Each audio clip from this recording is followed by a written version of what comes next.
Good afternoon. Good afternoon. So, the name is Achie, just like Mike. Even in government, they would only call me by my first name. I was called WAZIRI Achie. Mike was my first boss when I was 22. So I'm meeting him after many years. I'm not going to tell you my age. Very emotional, actually. He was the guy that interviewed me. You know, when you're being interviewed as a graduate trainee, you go through the ranks, and then finally, if you make it to interview number 3, you get to meet the CEO, and I got to meet Mike. As a boss, what was he like? And I talk about him as I do this sort of thing around the world. And you talk about your first boss. First boss really genuinely shapes who you become because you want to emulate them. Mike was always impeccably dressed. He was very straight in stature, how he stood and how he spoke. He was very decent, and he pushed very hard. So I know, I was with him for about a year. I know that I learned public speaking by watching him. I admired his command of the language.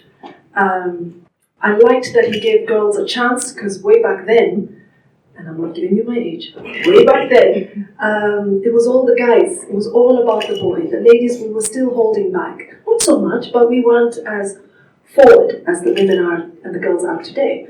So we were having an emotional reunion today over lunch, and you talked about networking and making sure that you reach out and tell each other what you want to do next. And I told him what I want to do. I think he's going to help me do another thing I want to do. So really just a lot of love for Mike that I have. Even then we couldn't call him Mike. So you're the African child born and raised in Kenya. You have to call the adult Mr. or Mrs. Yeah, because they're older than you. And when he said some people were struggling, people I asked were like, Mr. M. Mr. Mike. And then finally we got on to it. So, what am I going to talk about?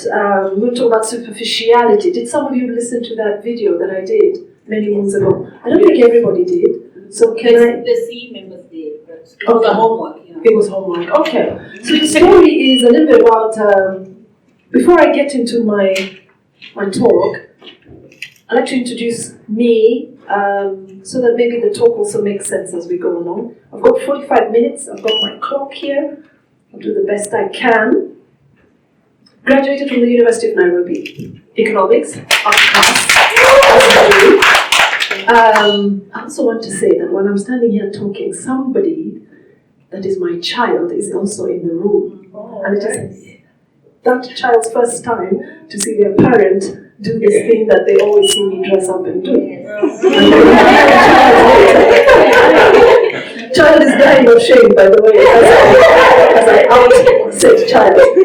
So, graduated from the University of Nairobi. My father was a professor. My mom was a CEO of a government parastatal. She was Kenya's 3rd female CEO of something called the Catering Levy Trustees, known as the Tourism Fund. And so home life, and with 6 kids, I'm number 1. Am I the shortest? No, I think the 2nd shortest. Everybody's like me, very outwardly looking and confident and whatever, we try. So in that home, you therefore grew up seeing public speaking. You saw people pushing their boundaries as the father and the mother, chasing their career, but also raising you. So I think in there, I got into this idea that I would like to work in a people interfacing space. I knew I could not be a banker and sit behind the teller, or, no, I needed to be at the front of whatever it was. I talk about this because many of you are young, and when you see the story of that successful, in your opinion, person, there was a journey of this. There was a roadmap. We tried to keep to the roadmap. We got lost sometimes on our way. But what you've seen when you're young will shape who you become as an adult. Your character is already shaped when you're younger. Your values are already shaped when you're younger. And then I want to put on top of that this thing called superficiality. Superficiality. What is it? Do you know? Now, me, I'm the worst. See, I told you, a child of a professor. I used to see how they pick on people in class. So I'm coming for the table at the very end over there. What is the definition of superficiality in your opinion? Shout it out.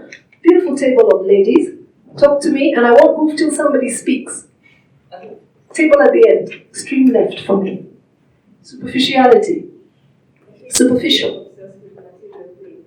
Yes, people that are obsessed with material things. Thank you, darling. What's your name? Diana. Thank you, Diana. Superficiality is that. Obsessed is one definition, obsessed with material things. Another, I'm looking for a gentleman. A few. But that gentleman there? Yes, you in the black shirt. I think it's the art to achieve material things. That's what she said. Do you have another definition? Okay. To be superficial is to be fake, could be a word. Could be surface, juju. No depth, no thoroughness. Is it working? Yeah. You know what I mean? And you might know people like that. Yeah? So, my talk will focus on that and how that debilitates leadership. Because leadership is all about depth, it's about content, it's about gravitas. Yeah? That's when you really identify and admire a leader. Superficiality, I call it the curse of our age. So, as I said, we all have a roadmap, and on our roadmap of life, we generally have three things. The character we were shaped with, the values we were imbued with, you can hear the kidogo, there's a lot of it, and the desires we aspire for. Yeah? Three things when we are working on our roadmap: our character, our values, and our desires.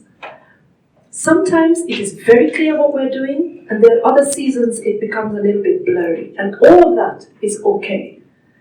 There seems to be, however, in this superficial life that we are now caught up in, two pursuits in life for everyone. Two. Success is what you're chasing, happiness is what you're chasing. That seems to be driving society around the world. And the problem with that, it is creating dysfunction. Because that is not real life. Pursuing success and pursuing happiness so that you get to perfection. Perfection is elusive. It's not a real thing. But when you talk, especially as young adults, when I was on campus, but more so now with this generation, because of this gadget, we are chasing very light, flaky stuff, and it has negative impacts on all of us. This superficiality, using social media, is what I call superficiality on steroids. Because you get a picture of me, Achie, but you know I will only post when I look the best that I can, when I'm doing amazing things, when I'm at the Rats and Arboretum, when I'm in front of a podium, which maybe I didn't even speak at that conference, but you come and stand there to take the photo. That is it. Now, whether you're young, as some of you are here, or whether you're an older person, the younger one is the one in trouble. Trouble why? And I hope by the time I finish this, I'll help you work out how to avoid that pothole that you're all entering because you all have this dangerous gadget. So, superficiality, I want to use this definition, is when a human being is incapable of tolerating uncertainty. Incapable of tolerating uncertainty because they're pursuing perfection. Does it work? Incapable of tolerating uncertainty because you're pursuing perfection. However, when you're in pursuit of more and more and more and more, you devalue you and you devalue all that you're already achieving. Because remember, you're still on this road to success and happiness because you want perfection, because you must post that you came to the Radisson, that you dressed as sharp as the gentlemen, the ladies are, and all of that. It is in your subconscious that you do it, but it is a true art. So when I'm coming to talk to you, I'm thinking, okay, my kid is going to be in the room, I've got to try and look a bit like a mom, but I want to look like a powerhouse, how am I going to be motivated, what colors does the camera like? All of this is a lot of noise we do in preparation. But maybe I'm not coming to be a speaker, maybe I'm coming to be a delegate. So what I will do on that day is I'll stand here, somebody will take a photo of me, I'll post it. I'll come and stand here and hold a microphone and pretend that I spoke, so that when I post it, I'll tell you, invited to be a speaker at. You take photos by the poolside and whatever. Now, for sure, you took the photos because you came there, but the story you've given is not the true story. You were not a speaker, you were a delegate, and we've got to learn to say our truths. Let me continue and we'll work our way out of it. So, it's hard to live a life of lies because superficiality enables that. You lie that you did this and you did that. You catch you're dropping somebody to catch a flight. You are dropping them. Maybe you're helping them. You get to the Kenya Airways desk or whatever, the airline, and you post with their suitcase. Traveling. You know, you didn't say more, but that's enough. You implied that you went somewhere because you want the dopamine hit. You want that rush. You want the likes, isn't it? Oh my God, I posted and I only got 7. Then you start learning, when should I post the best so that I get the most people? Let me tell you that. I'm weaving my conversation. The best time to post anything is not at lunchtime. Because at lunchtime everyone's in the office. The best time to post to get your highest likes is between 5:30 and before the news at 7. Because you're at home dead time or you're in a Matri or whatever trying to get home. The worst time to post is at the 9 o'clock news because you've lost your audience. Now many people like me do not watch the news, but we've eaten, we've relaxed, now we're chilling in bed, we're browsing. That's what we're doing. So then you want to try and find people. You have to calculate, when do I find the most people so that I can get the most likes? Because this whole social media thing is about likes, isn't it? Yes. When you post over here, delegate at conference, key speaker at, flew out, it is honestly impossible on the mind, the kind of pressure that we're putting on ourselves. And I really am talking to the younger male and female here. What happens to that? With superficiality, you focus, as the lady said at the end, Diana, you focus on images of appearance, how she looked, how he looked. Does he have a six-pack? Yeah, sweet tambi. Is it called tambi? Yeah, you know, those things. No, she couldn't do her hair better. She didn't put lipstick. Oh my God, you know that girl wore that bad jacket. You know, that's what the mind is doing. Did she have to wear yellow? Yellow doesn't suit her complexion. Superficiality is the tendency to focus on the surface aspects of life, like appearance. Number 2, status. And number 3, wealth. Those 3. There's nothing else. You are focusing on how much money does she look like she has? What car did he drive? What job does she have? What degree is she reading?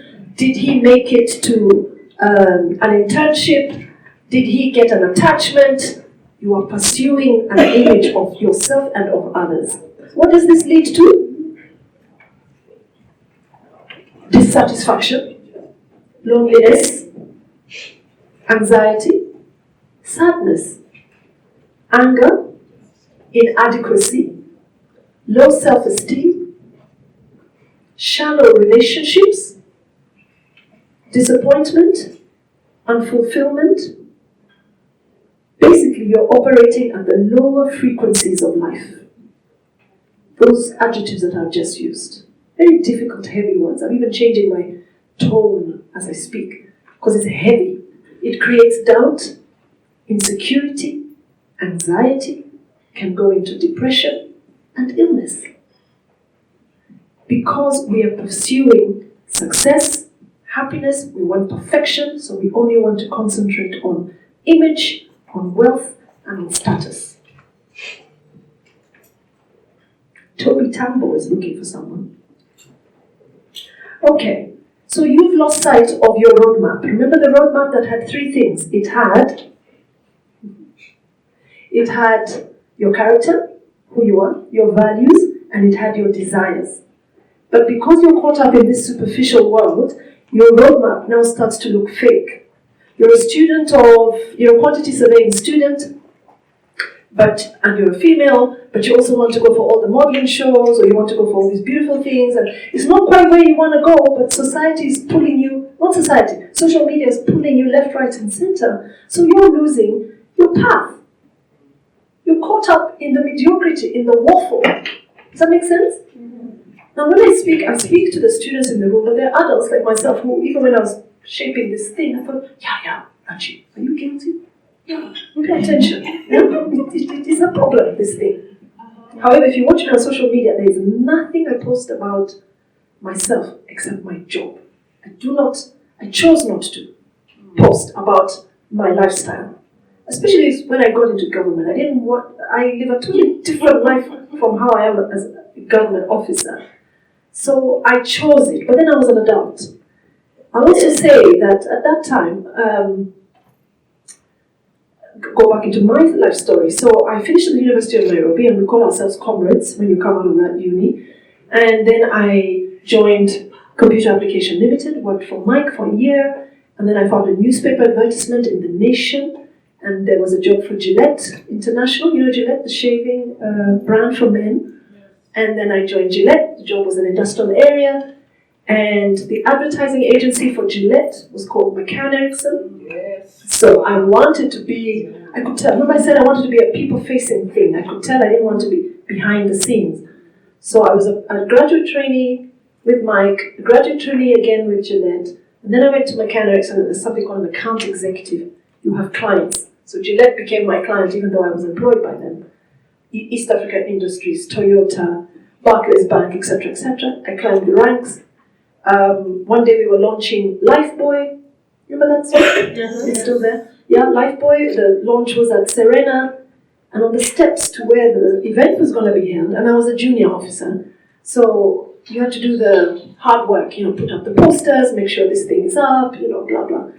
Stand outside, receive guests, and on the steps there'd been a cone. The cone, like when they're sweeping or cleaning or wiping. They say caution. This one said loose step, caution. So the whole afternoon I'd seen it and I'd avoided it. My mother was picking me up at 8 from Serena. She told me, you come at 8, you will make your way to home. Home was Loresho. It still is. So there were no Ubers. And anyway, you're a graduate trainee, you have no money. So remember, you live your real life. There's no money. Your salary is this much. Your mother is lucky. You're lucky she's picking you. So on this material moment, I recognized 8. I ran down the stairs. I fell. It's like a giraffe falling down. Got to the bottom of the stairs. I found some feet. There were 2 feet. They were male feet. Instantly, my female brain was like, oh my God, the shame of this. Handbag is open and all of that. Said feet reached out. Are you okay? Okay, but I'm a diva at that time. But yeah, of course I'm fine. I'm okay, I don't need your help. I walk further now to go to the car, but the pain is real. Those feet became my husband many years later.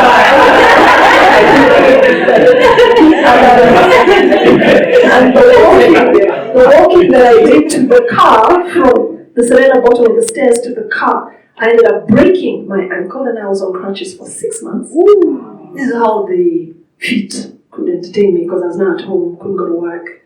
So, oh, hello. Can I come and visit you? Remember, the child is in the room, so I have to limit my story. Yes, I don't want the child to hear.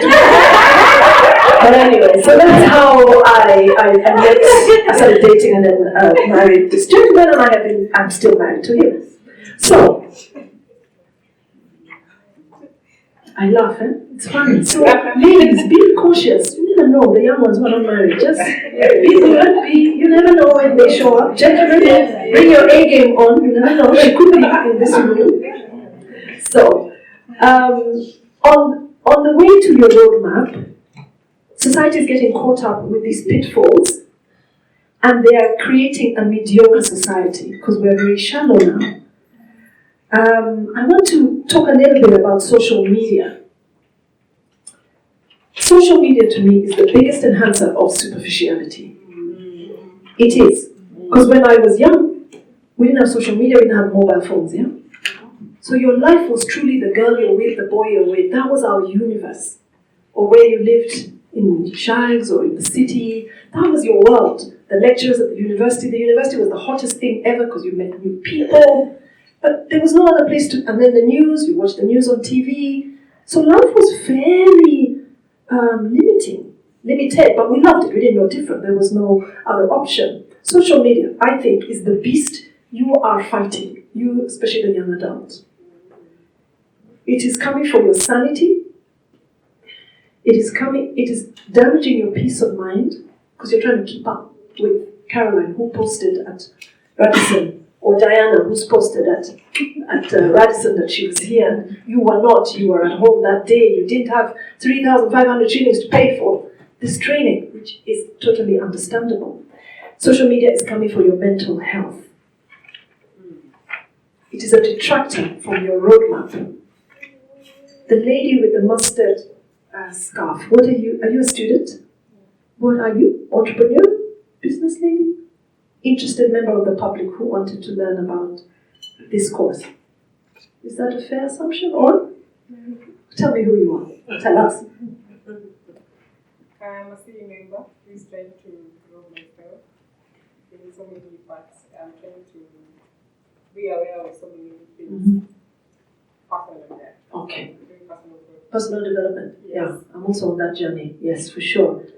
So I want to talk about, I was going to pick on you because I was going to say, if you're a student, but you are a student because you're learning and we are growing every day, these distractions are interfering with your degrees, the courses that you're actually reading, because you get into your room in your house of residence and you need to know that in a week, like I saw my week, every Sunday morning I put an app on my phone that tells me how much time I spent on social media.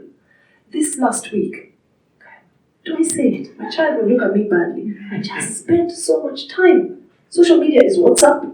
That's considered social media. It's you're on LinkedIn, you're on Facebook, you're on Twitter, you're on Snapchat, you're on all of these things. You check, download an app, measure my social media, put it, you will be staggered. So instead of doing the homework, the assignment, going for your syndicate groups to discuss that project that you need to submit on Friday, it is now Thursday night, you're still browsing to check all this other stuff that you don't need. We do it, don't we? It's really eating into, it is detracting you from your degree, it's detracting you from your job. It is a damned nuisance. However, algorithms, you know that word. These companies, do you know it? Algorithms. So, these big tech companies, they hire the best of the best. They hire anthropologists, they hire psychologists, they hire data analytics experts, they hire market research experts, data scientists. Basically, they take the best in different sectors, employ them, so that they can come up with these products, these apps, and these whatever that you are using. So you, are trying to fight these many minds who are the best of the best, who have created these social media spaces that you are in. You don't have a chance. Because they have worked out, okay, back to Diana. Diana was downloading an app about Radisson. She's coming here today, so she checked on that. In the process, now she's going to see on her phone ever so often on different pages, she'll find other hotels of this stature because they've identified, oh, this phone number at this location in Kenya, on this latitude and on this longitude, that is Diana's phone, was looking for this. So let me show her other things that look like this. Mm-hmm. Do you understand what I mean? Yeah. The other day I was doing my nails, and Wednesday, on the Monday, and that lady who was doing the nails was telling me about how she watched this program on Netflix about interior designs. And showed me the name was called Hack Something. So last night I was thinking, what was that program that lady was talking about interior designs? I go onto Netflix. I have not been on Netflix for about 6 weeks. And the first thing that comes up is that same movie she was talking about. Because you know there's a mic on your phone. You all know there's a mic on your phone. You are busy checking out who was posting what. So you don't know that you need to get onto an app, onto your settings, and remove the mic that listens to your conversation, and then gives you algorithms that show the thing that you want. But you're too busy on Facebook checking out that green outfit didn't match her top. You're supposed to be using this thing to better you. Because remember, you're up against anthropologists, the data scientists, that expert who has created this thing. That's what you should try and do. Now, if there's one thing you do today, when you go home or sometime over there this week, find that place in your settings where you remove the fact that it can hear your conversation. This conversation I'm having with you, because my phone is here, it's on, it will pick. It will pick Radisson, it will pick algorithms, it will pick social media, it will pick superficiality, and I'll start to see these words all this time. So, some homework to do? Ask your child if you've got a child, or ask each other, or Google it. Find out how you switch off the mic from accessing, not your phone calls, accessing your conversation. There is an app. Okay. What this thing does then, because you're so obsessed with social media, you then go and give it your name, because maybe you're on Snapchat or whatever, yeah? You've got to say who you are. Let's say Facebook. I know it's so old, yeah? Young people don't use Facebook, apparently. Or my child kind of tells me. Instagram. Child is very embarrassed, by the way. I'm loving watching child shrink. You've got to be able to say to yourself, you are the one giving your data away. You've given your name, you've given your first name, your surname, some of you even put your middle names, you've put your age because they asked you which age are you, and you've put there 18 to 35. Location, you've said Nairobi, Kenya. Some are even more specific. Operator, Nairobi, Kenya. Because you're being good, they've asked you for it. But you are getting rid of your identity. You are giving it away. Once you're grown up and all that, then you've got to make some payments because you're doing things online. You've given your M-Pesa details, which you have to because you have to transact, or your credit card or your debit card details. You gave it away. So be smart about where you're doing that. Don't go onto funny, dodgy sites. I'll be specific. Porn sites, you give your data away. Why you're on it is another issue, but we're talking to young adults here, and grown-ups too. Places which will interfere with your roadmap. Do not give those things away. People browse everything.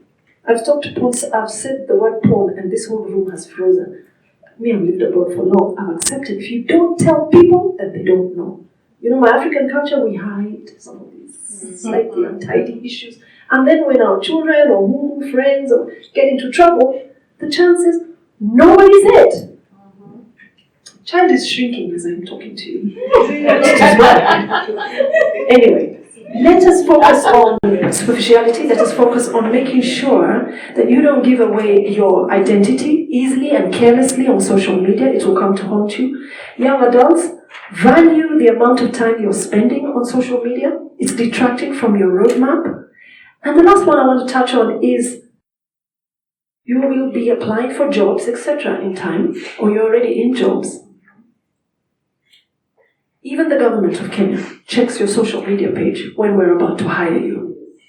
So, you know how you were in Mombasa in the bikini and you posted? You don't need that one. When it's time to start looking for a job, delete. You know how you fought with boyfriend and somebody filmed it and they uploaded it? Delete. You know how you commented about a different organization around the world and now you've applied for that organization? Delete. You talked about a political situation happening in Ukraine or wherever it is, and you made a comment. Just on Twitter, on all this, just normally as you go through your life, if it was derogatory, delete. Because we go there first. You gave me your name. You remember you uploaded over you were in campus, you were 19, you got a mobile phone, it's swanky, it's a smartphone. Yeah, we follow and we see what you write. There's a lovely gentleman, Kenyan, who grew up in Mathare, who somehow got a job with CNN. And I recently saw, I think it was January, I saw that he lost his job, even though he was brilliant, because they found that there was something he had posted 7 years ago. So, again, nobody's telling us, delete things you don't need. If you've been deleting a lot of untidy stuff, or your lovely, exciting life, which shows nudity and abusive language, and you've got political views that are aggressive, and all these areas that are pain points, you can shut down that one and create a new identity, a new page for yourself, because now you're moving into a professional environment, so you've got to tidy up your stuff, yeah? Does that make sense? Do people tell you this? Because in Europe they tell their students, they tell them. The reason I don't have my family on social media is when the firstborn was 13, the school told the parents, come for this meeting, children need to get into social media, blah, blah, blah. And they told us about how we as parents need to follow our kids. You follow your child on social media. They also guided us, I will never forget this conversation, they guided us as parents that you don't need as parents to post your child in diapers, in swimming costume, shopping set. All the journey, as proud parents we tend to do that. We don't need to. Because we also then have written the child's name. Oh, here is so-and-so with me at the airport on our way to Kenya on holiday. I put the child's name. First of all, pedophiles are following. You know that. You see it. You know it. But number two, you've posted that child. One day that child is now applying for a job. That child is now becoming a CEO. That child is now... But people can go, yeah, this is you. Oh, how cute. This is you. Can the parents stop posting this stuff? And so when this was happening in England, where I was living, and this child was 13, that 13-year-old and her 10-year-old sibling told us, the father and the mother, we don't want you to post anything about us. Ever, ever, ever, ever, ever. That 13-year-old is now 23. And the 10-year-old is now 20, almost 20, and we never have. And so when I want to post something, I check. I'm the mother, I pay the bills. Imagine I'm still asking, can I? No, it's written, no, I don't post. Because that person has their own life they want to live. You having posted all their stuff is not necessary. Okay? Again, the plight of social media. So I wanted to talk about the amount of attention you're spending on social media. Control it. Be careful about your brand, because your name is your brand. Look after it. Be valuable about the information you put out, the likes. Even if you don't comment, the fact that you did like, people find those things. And make sure that HR doesn't have a problem with you, and now you have finally reached the last interview, and then they find, oops, this is not quite the character we want. So in order to avoid being so fake and so fickle, my time is coming up, so fickle, I ask that you concentrate on a few things. The amount of time you spend on social media, the particular apps or products that you're following on social media. There's something on Google that it's called incognito. There's a place called incognito. Even that incognito ain't quite incognito, so be careful. Look after yourself. Don't post things that are unnecessary. But at the end of the day, don't block your blessings by getting caught up in the joy of, I'm on social media, I'm a global citizen, I'm amazing, I'm up to date. Don't block your blessings. Clean up anything that needs cleaning up. Make sure your brand is tight and that nobody can interfere with it. Even those who are grown up that you're following who seem to have status and wealth and whatever, they also have fear. It's just normal. This fear doesn't stop that now you've got your first job, fear dies. Even Achie coming to do the talk, and I do this often, and I do it around the world, you do have a moment of, why did I sign up to go and do this conference? We have it because I'm human. And all the speakers, up to the head of state, it's just that they do it regularly, so they perfect it. But it's always because they are human beings. They also have that moment of fear. Don't be so fickle to think, I need to be an expert speaker and have no fear. You must have fear. Do not ask your emotions permission. I like this one. Do not ask your emotions permission to be who you want to be. For example, you want to be a public speaker, but you're saying, I don't know what to talk about. I'm too scared. I don't think I have the content. You're dealing with your emotions. Park your emotions on the side and do you. Okay? Because our emotions are noisy. They argue with us and they say, are you sure you should be doing what you're doing? Are you sure you're good enough? Are you sure you're pretty enough? Are you sure you're smart enough? Park your emotions. They sometimes get into your way. Stop giving yourself excuses as you pursue life. As your students who are moving on through your your university experience and on to work, stop with the excuses. Because even the adults ahead of you, your mothers, your fathers, your grannies, they also had to do the same thing you're doing. Go for what you want to go for. Delete toxicity, friends and content. You all know you have a toxic friend hovering somewhere in your DNA. There's one. Always complaining, always taking you out too much partying. Likes, if it's a girl, likes too many men. If it's the guy, likes too many ladies. You know these things are there. Drop them. They're not part of your roadmap. Don't slow down this thing called you. Okay? Yes. Concentrate. There is toxic in each of. There is somebody. I'm even picturing that one I am. There is such a damn nuisance, and I keep hanging around them. Need to go. And don't fear failure. Always color outside the lines. You know, people say, let's think in the box. You have to think outside the box, color outside the box, be creative about yourself. We've heard about the Nobel Initiative. So why aren't you on it? You have a phone? You have mobile data? You can't keep checking whether Achie's green dress matched the top. It's irrelevant. Use that money on your economic and developmental path, and then occasionally check on your friends. But not check on your friends all the time and diminish time spent on elevating yourself. So, as I conclude, climb the mountain so that you see the world, not so that the world sees you. And there I end my chat. Thank you.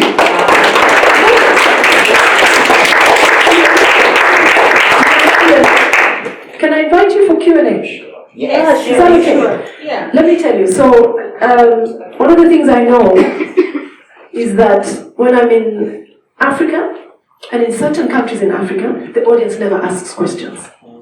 If I'm in Europe, I think they're taught from school, you must never go for a function and never ask a question. So feedback, I need feedback. You have maybe some questions. Feel free to ask, I will answer them.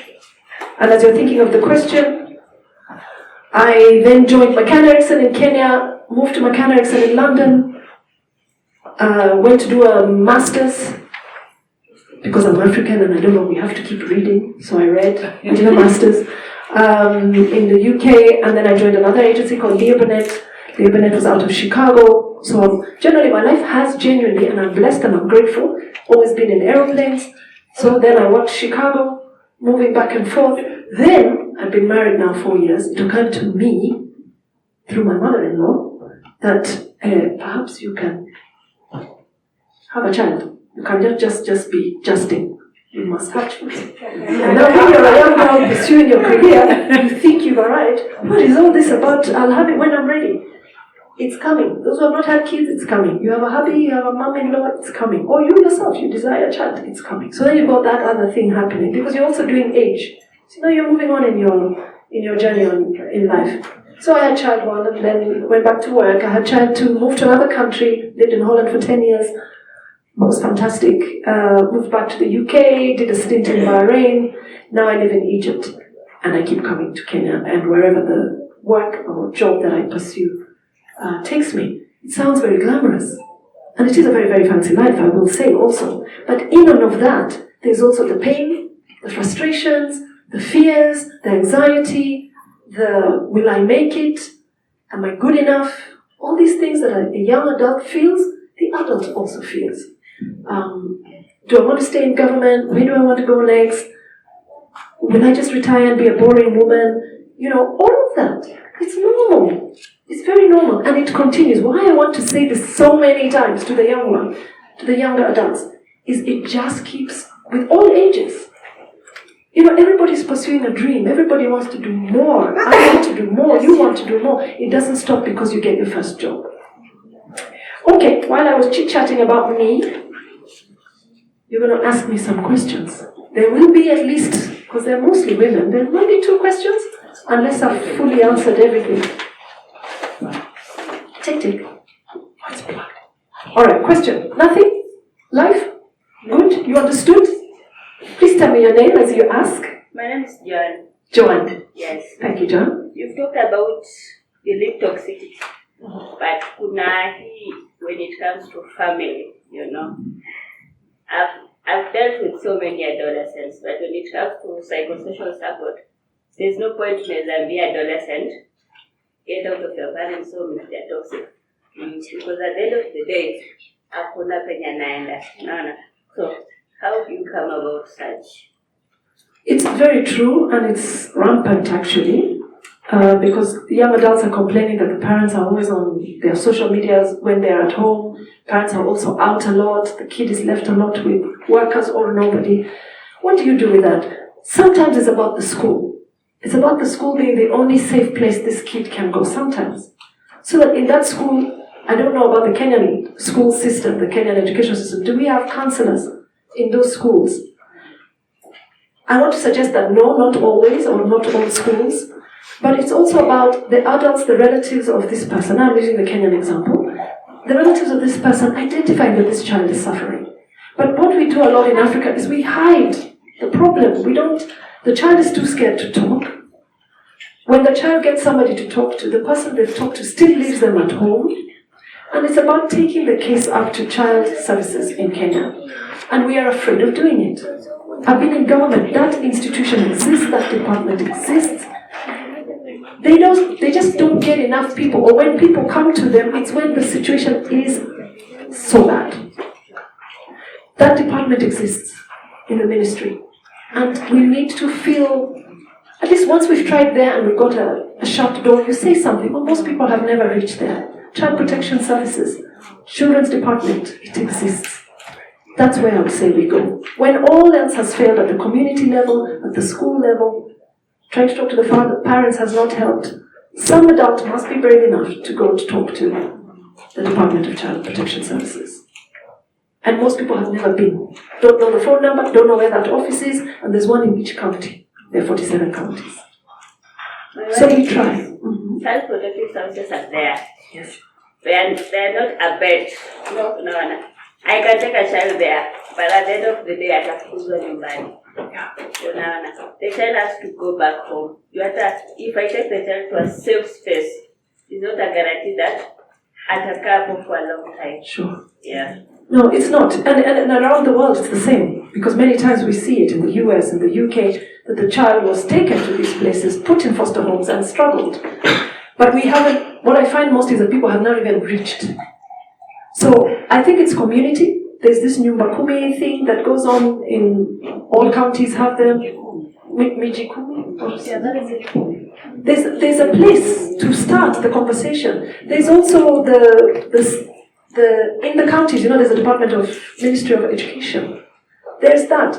I don't have the solution. And society sometimes doesn't have the solution.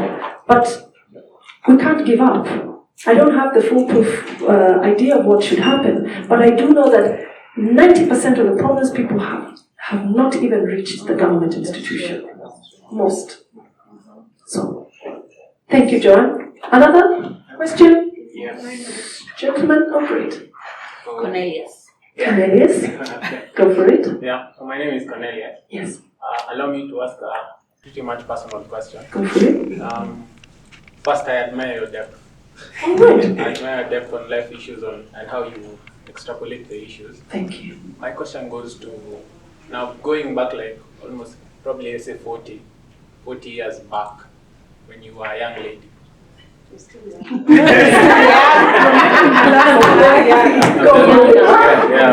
young, I am trying to pull your leg though. Yeah, that's fine. I'm trying to work out my age.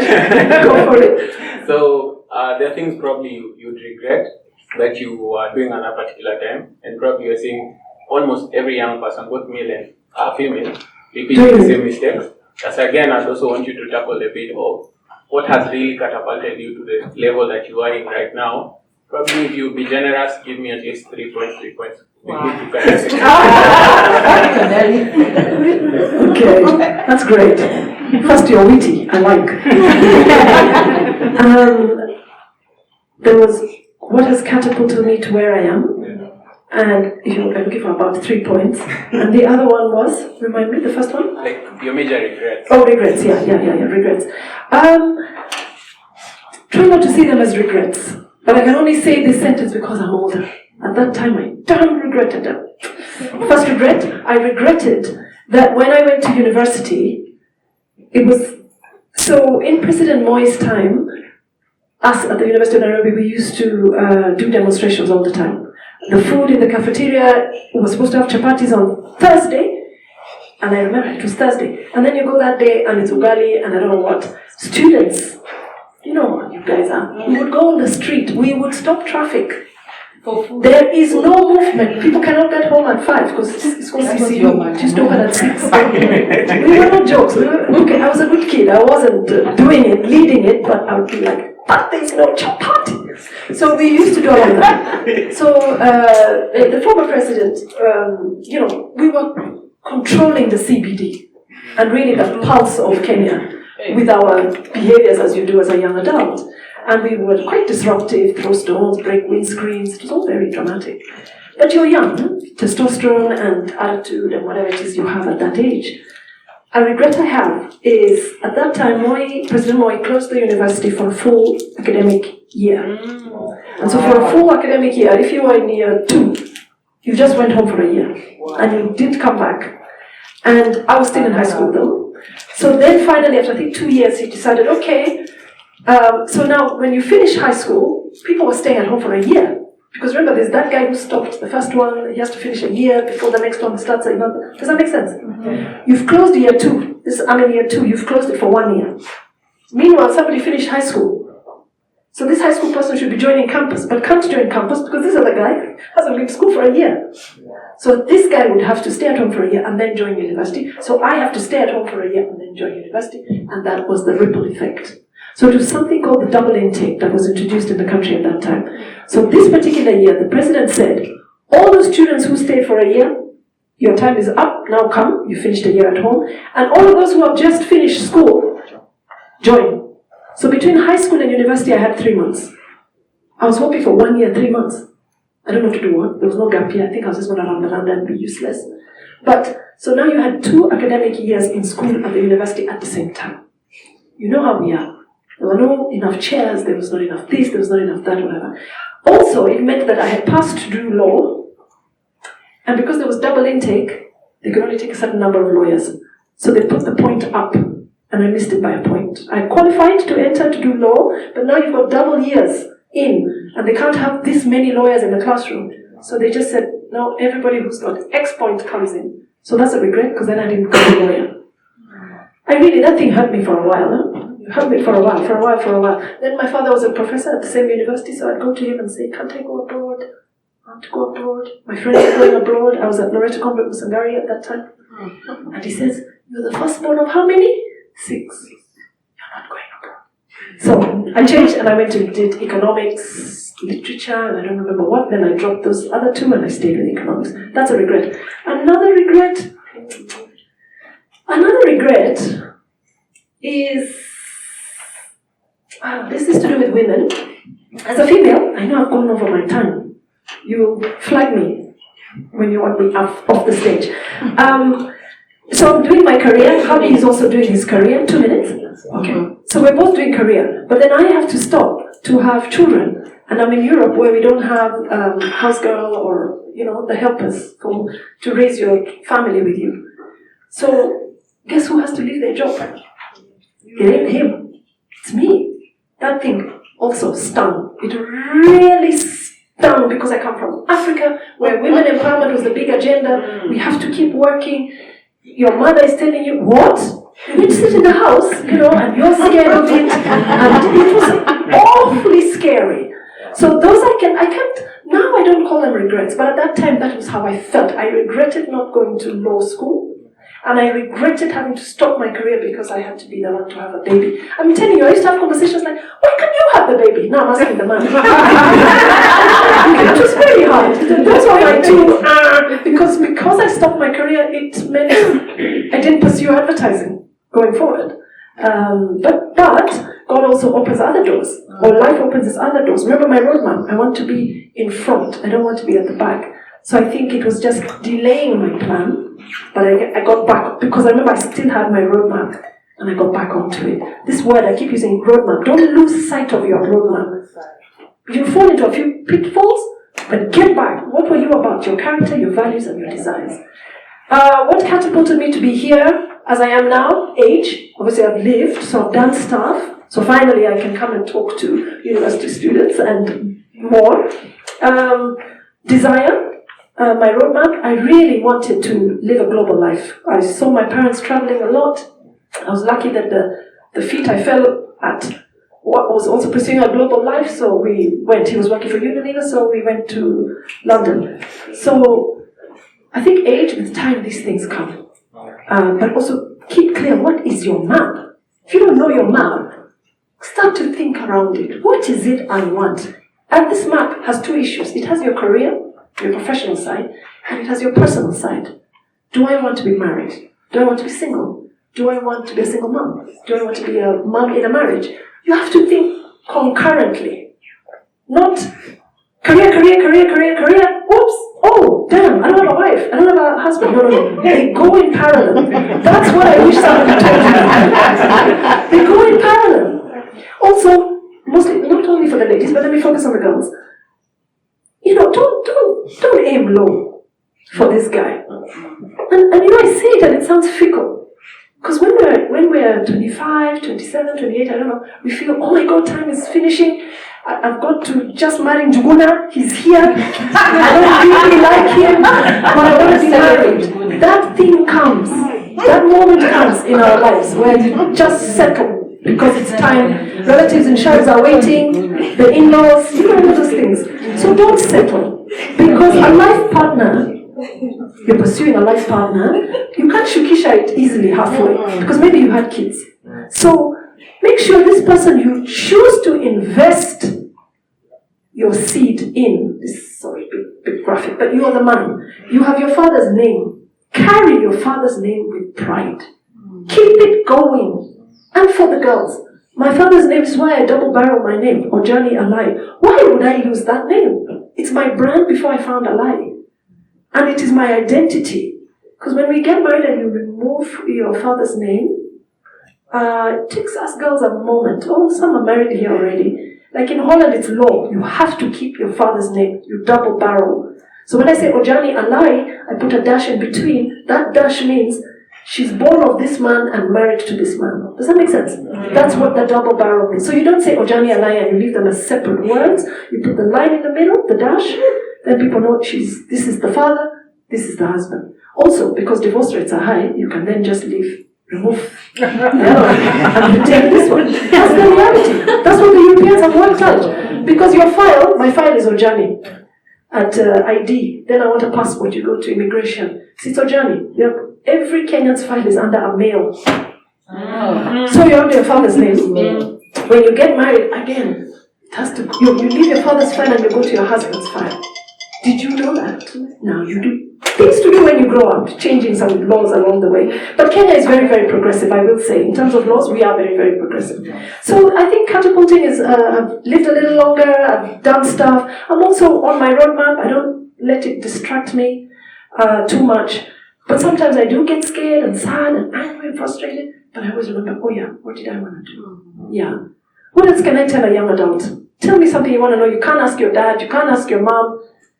You want to ask somebody who has traveled the world, what can I say? Because this becomes my wrap-up before I introduce the child. Yes. Thank you. My name is Catherine Ogo. I'm an entrepreneur. I like the fact that you have traveled the world, and I want to ask a question on behalf of the youth. More specifically because you are exposed. And most of these youth, after they graduated, there's a problem of job. Let me be specific. You say you've been in Egypt. I've also been to Egypt. And I can see there's lots of things that are doing in Egypt. Most of our youth here, there's the impression that probably you can't be a farmer or you can't be creative to start your own business. What would you advise the youth on some of the things you have observed in those countries? Because I know in Africa, we have so many resources. And in Africa, if you are creative, there are so many things you can do. What is the advice that you can give them that here in Africa, we have all it takes to make it in life? Okay, that is such a profound question, and it's real. Here's my observation. I never look at it like the child, the young adult, is the problem. It was the generation before them that was the problem. Us, your parents, and beyond. Why? Two things. Culturally, our culture has originally, Kenya's a bit looser now, really confined us in a way. It's not done like that. That's not how we do it, Waithera. Atieno, that's not how we do it. This thing, yeah? And many university students, I'm talking about state universities like UON here, many of the students come from outside of Nairobi. 98% come from outside Nairobi. So you are still living your rural life, because like during the holidays you have to go back to Gishagi, and then you come back to this urban environment, and then you have to go back. So you're oscillating between these two universes, listening to what the folks are saying, but also aspiring for your global, national, international life. So culture was there. Keep our culture, because really that is your own identity. That is our only identity. People traveling the world not to look at the Radisson, because there are Radissons everywhere, and they all look like this, and there's nothing special about it. But when they come here, my Ugandan moderator here, he's from Uganda. When he comes here, he's coming for our food, our culture. How are these Kenyans? How do they behave? You know, that's what the traveler is looking for. Not for our fancy buildings, which are cute too. But that is really what tourism is about. Remember, I was a minister for tourism, so that's a whole other space. Culture. The other area is education. Our educational system is vastly different from, let's say, the British educational system where I put my children because I was living in London. I remember child number one going to, I call it standard one, and comes home and has a timetable. Do we still do that? So we have a timetable. Maths, English, PE, I don't know, those things, yeah? And I remember the child coming home and they actually brought the time. Well, this is my timetable. And it's written there, public speaking was one of the topics. So our educational system also has to bring the youth along with what is happening globally. So if that 6-year-old has a lesson called public speaking, I used to spend time at home teaching. Okay, stand here, do this, do that, and then her second follow. By the time these guys, I remember going for, I think they're now in Form 1, going for end of primary school, year 8, equivalent to standard 8, watching the child that's in the room in a humongous cathedral singing Once in Royal David City. Do you know that song? I didn't know, one, that my child could sing. 2, that they can command that thing, and this cathedral has 10,000 people. The child was fearless. I didn't know, because if you had fear, the child would have said so at night. Oh, I'm scared, tomorrow I have to... Didn't hear anything. So the educational system also has to do some of this. What Mike was talking about, these soft skills, like Nobel. Why wouldn't you be on it? Because you've chosen, I must leave university, Chuka University, I must get a job, breweries, I'm in the county, and if I don't get, I shall go into depression, I shall now try and sell me tumbas, but my brain is a university student's brain, but now I have to, no, this thing is your gap and your ticket out of Kenya, not because you're running away, but because you're exploring the universe. This gadget. So minimize, I would say 20% of your time should be social media, social, checking the green outfit and stuff like that. And 80% must be their internships. You guys are university students. Have you checked? The United Nations, I think, has 17 UN bodies. UNICAF, UNICEF, UNI this, UNI that. I'm betting none of you are on it. There are internships offered every year, and they're always looking for preferences given to African, preference is given to women, preference is given to persons with disability, preference is given to STEM. Then you look there and you say, well, I don't fit under that because I'm just an able-bodied male. No, you don't apply. Come on. These are real jobs. Yes. They're not fake jobs. My husband going to live abroad, he chose to apply for a job that he had seen on those days there was no internet the way it is today. He chose to apply. So his boss in Kenya finds out, you're going where? I applied for this job, I saw it, it's in London, but you're never going to make it. And he said, watch me. And he went, and here I am. So please, this thing, I promise you, these are real jobs. Apply for these jobs. I also want to kill this thing. Kenyans, of most of the African countries, you're the ones who love your country the most. So you never want to leave it. Leaving it it doesn't mean it has done anything wrong to you. Meaning it is you just want to go out, explore. When you're done, we'll come back. So apply for these jobs. I saw a huge ad for Mauritius government was looking for, and you know the president, our current president is pushing all these visa-free restrictions. You've seen? Comoros, DRC, Senegal just recently. Stop joking. If your life is limited, let it be limited because poor health came your way, because you can't control health, or death, or some family disability, something destabilized the family, which was out of your control.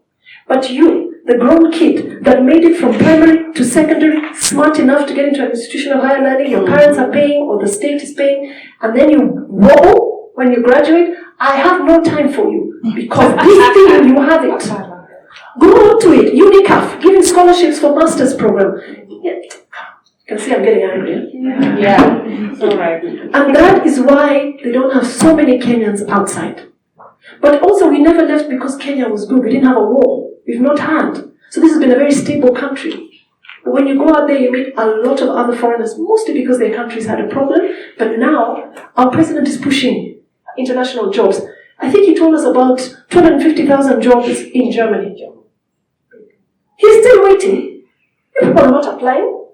You're saying, oh, I'm waiting until you're graduating. No, there was internship. Internship means in the holiday, there's a 3-month thing you can go and do. Oh, I can't apply because how will I get the ticket? You don't know, but the ticket is covered because you didn't go online to check. And then you're going to say, oh, but I don't have a passport. But you need 4,500 shillings to get a passport. And if you don't have, you have not told people, I'm applying for a passport, I need help. You should have a passport. Don't graduate without a passport. And if you're stuck, look for Achie. Get your passport. Not the money, but I'll help you. You have to get the job. Listen to that contact I've given you. Then you're going to Zuba and say you don't have a passport. But you knew actually you met her at Radisson in her green trousers. So, to me, I think the Kenyan student tends to stay in too much. The economy is tight. Yes, no? Yes. Mom, dad, people in shags are struggling. The president has an agenda. He's going to get there. But between here and there, there's going to be a real squeeze. And I'm not talking because I'm gava. I just believe the dream. Please believe me, he has a plan. It's going to be wobbly and it's rough and all that stuff. Yours is, you are smart enough to pass all your tests. Be from a family that had some money, that got you into a damn institution of higher learning, and then you wobble. You settle. Or you decide, Njuguna, remember? You chose, you settled. Don't. There's no rush to marry this guy. There's no rush to have the baby. Just do you. Then one day you will stand here and Cornelius in that room will be asking you about how did you catapult yourself. It's because you kept to your roadmap. Make some sense here? Yes. I just think some of the times when I talk like this, because the many years I've spent abroad, and I'm still there, I'm in Egypt now, people stand like this and talk to us in the audience hard and really put the energy and the passion and the you can do it attitude. And here in Kenya, I think we're a little bit softy, but now it's changing and you're going to hear this a lot more. Make sure you go for conferences like you've come for this. This is another one. You come here, the way you came in at 8 is not how you will leave here at 5. You're a different animal. You're totally different. Knowledge that you didn't have, some new networks. You met Achie, you met Mike, you've met Catherine. I think it's different. So where you can, especially if they're free. Here's another thing. You know, Kenya is hosting a lot of conferences. I see at Kenyatta Conference Center, Sarit Center, and you see there, admission free. But where are you? You're on social media, on your bed, on campus, browsing. Go! What are you doing? Get your girlfriend, your boyfriend, let's go. Twende tutazame, hii ni nini? Unasema nini? Who are you? You can get a job, you can get an internship. If nothing else, you've learned. So that's generally what happens, like in London, in Holland. Generally, over the weekends, these things exist. And people don't go to bars and to drink like we do very much in some of our societies. People go. What do you do on Saturday morning? There's a plastics workshop at KICC. A what? Let's just go. Then you go. Or there was a fashion conference for a week at Sarit Center. Admission was free. Entrepreneurship. Maybe, Catherine, I answered some of it. I just want the Kenyan young adult to understand that this thing is truly your ticket out of poverty. Get onto these apps, Download organizations you would desire. You've got a roadmap. I would like to work for an international organization. Oh, so there's UN, there's UNICEF, there's this, there's World Bank, there's IMF, there's who, there's the Central Bank of Mauritius, Central Bank of who. If you're a banker, just apply. People are now really interconnected. I've been here a minute. Any other question before I wrap up, Joanne? You've talked Yes, about identifying internships. Yeah. All of us, I believe, are on social media, especially TikTok. When you check on TikTok, there's always like an advert maybe to do with UN, African nation, maybe volunteering in UEFA. You see, but how are we able to identify that this one is real and this one is not? A number of times. Simple. They're telling me to stop. Simple. Google their page. unicef.org. You go there. You want to be in the airline world. Emirates.co. whatever it is. You want to join Kenya Airways. Kenya Airways. Forget the TikToks and the You've seen it, but go on to their official page. Then you will know, because the official page doesn't lie.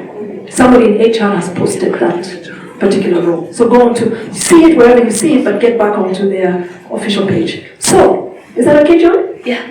Ladies and gentlemen, now the said child, this is where I stop, is the lovely, handsome young man. Oh, okay.